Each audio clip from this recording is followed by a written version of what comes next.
Alright, this is block 4 over there, part 3, the home front, the section starting with War Industries Board and Bernard Baruch. This is one of those things that likes to come up on FRQs and DBQs when it talks about the power of the federal government increasing in American history. When World War I began, there was the laissez-faire philosophy that underlined American government and economy had already been undermined by progressivism, but it was still very strong. And when the war came, and all of a sudden the United States had to create and supply an entire massive army of millions of people, there was no organized way to do it. Now, American industry, for a very large part, did an excellent job kind of organizing itself. But despite that, there was incredible inefficiency, waste, and some fraud involved in the American war effort. So President Wilson, kind of the centralizing progressive that he was, instituted what he called the War Industries Board, or the WIB. And the War Industries Board was the most powerful government agency of its kind in American history up to this point. And what the War Industries Board could do was organize pretty much the entire economic war effort of the United States. It could tell American factories and companies what to produce, how much to produce, how much the government would pay for it, when it had to be delivered by, etc., etc. It allocated materials, standardized productions. This is what an American rifle is going to look like. All the factories that are making the rifle have to make it exactly this way. It encouraged competition, kind of awards and bonuses for companies that produce the most rifles, the most, backpacks, shoes, boots, uniforms, planes, tanks, etc. And it also fixed prices, that no matter what company it was, where in the country, the government would pay $25 for a rifle or $8 for a pair of boots, whatever it was. And that these companies were no longer free to engage in their own practices, create their own contracts, etc., etc. Things were more dictated by the federal government. Not only was production centralized, but a man by the name of William McAdoo was appointed Director General of the railroads. Which railroads would carry what? When would they carry it? What rates would they charge? It was direct government control over a large swath of the American economy. And the United States was willing to go along with it because it was for the war effort.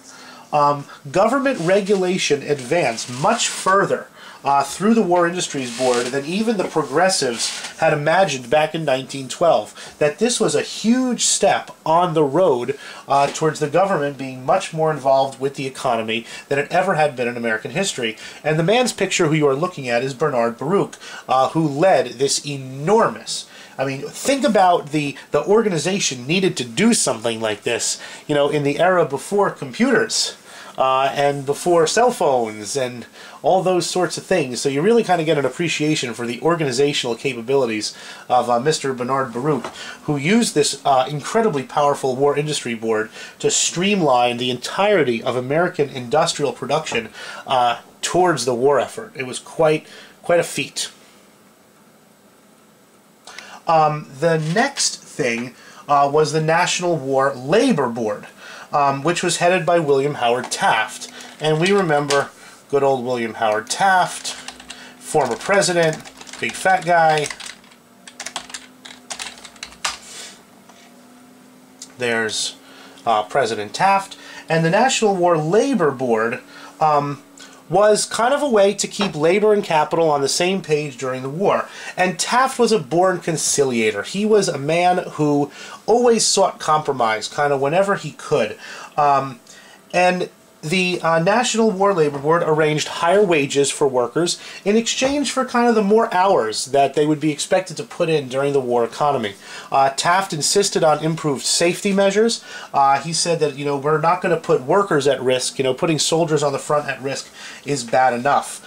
During the war, under, the National War Labor Board aegis, if you will, more Americans joined unions than ever had before. Taft worked very hard to avoid labor unrest, and was very largely successful in doing that. The country was, united for the most part behind the war, and nobody wanted to see any sort of strike. So there was very few disputes that William Howard Taft and his National War Labor Board could do, there was very few things that Taft could not solve and could not find compromise for when it came to American labor during World War I. So all those factories that were running at full speed ahead under the War Industries Board were staffed and were manned by labor, kind of under the aegis of William Howard Taft and his National War Labor Board, ensuring better conditions, better pay, kind of in exchange for no strikes and no unrest. Another name who you're going to learn, Herbert Hoover, made a name for himself during World War I as well. And I'm looking for a young Herbert Hoover. Herbert Hoover's, his face is much more well known when he was older and was president of the United States. Looking for a younger, I guess that's kind of a younger looking Herbert Hoover. Not really, but there's Herbert Hoover. Herbert Hoover had made a name for himself in 1915 in occupied Belgium. There was a famine due to German occupation, and Herbert Hoover was an engineer who made it his job, if you will, to organize famine relief. And he did such an excellent job at saving, hundreds of thousands of Belgians from starvation that he was placed in charge of what was known as the Food Administration during World War I.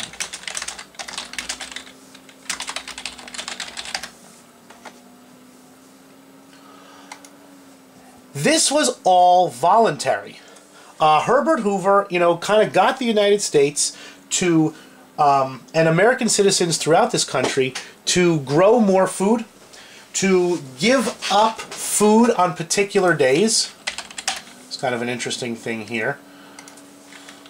There was, for example, meatless Mondays. Let's see if I find... These are all modern. Wheatless...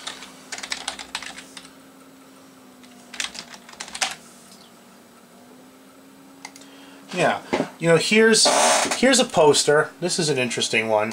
We'll blow this up so you can see.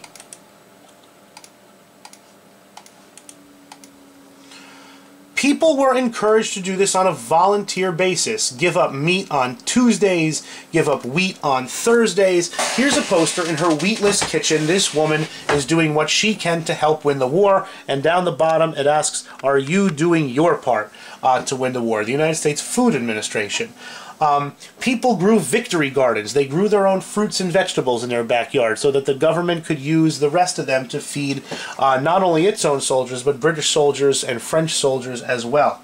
This was all voluntary, all done by Herbert Hoover and his Food Administration. Land that had not been cultivated in years was put under the plow. Prices went through the roof, so farmers made out very, very well during World War I.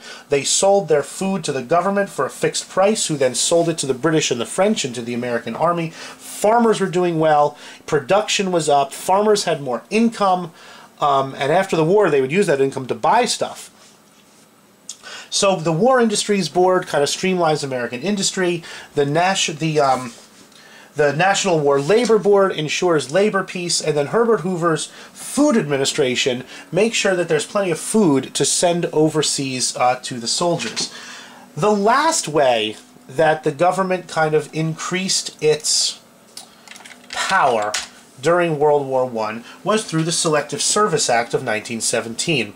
And the Selective Service Act of 1917 provided for a draft provided to list everybody, and then there would be a draft. I'm going on my Ancestry.com here to hopefully find someone in my family's 1917 draft card. I think I know where I could pretty easily find it. And every male citizen between the ages of 20 and 45 had to go and sign up, I think, yeah, maybe... He's got one that I have. Facts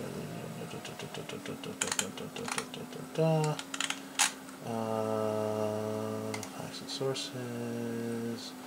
If we have it, there it is. Yeah, I knew I had one for him. This is my great-grandfather, Irving Weinstein, who was my mother's father's father. And you can see here, this is his draft card from 1917. I'll zoom in. He lived in Newark on Prince Street. It gives his date of birth. He's 19 years old. He was white. He was a native-born citizen. He was a student at NYU, of all things, at the age of 19 in 1917. It gives his father's name and his father's address. And you scroll over to the other side, and it just kind of, he has medium height, medium build, brown eyes, black hair, and then he had kind of somebody sign it for him, and that he was honest about these things. Every American between the ages of 20 and 45 had to fill out one of these cards in front of a government official. And then a few months later, when the government had a draft, it knew exactly who it wanted to draft and from where. If any of you had family in the United States during World War I, if you'd like, ask me, and I'll look them up on Ancestry.com. And you could, if especially, those of you who are, Hispanic immigrants, probably not so much, but any of you, people who are black and have black people in your family, blacks were, had to register for the war as well. So if you'd like me to look up a family member's name, just let me know, and I'll be happy to use my Ancestry.com, account and look something up for you. It'd probably be very, very interesting. These are all ways that the government increased its power and increased its reach during World War I. The War Industries Board, the War Labor Board, the Food Administration, and the Selective Service Act of 1917. And although some of these things would go by the wayside after the war, the fundamental idea that the government was bigger and more involved in the American economy was certainly here to stay.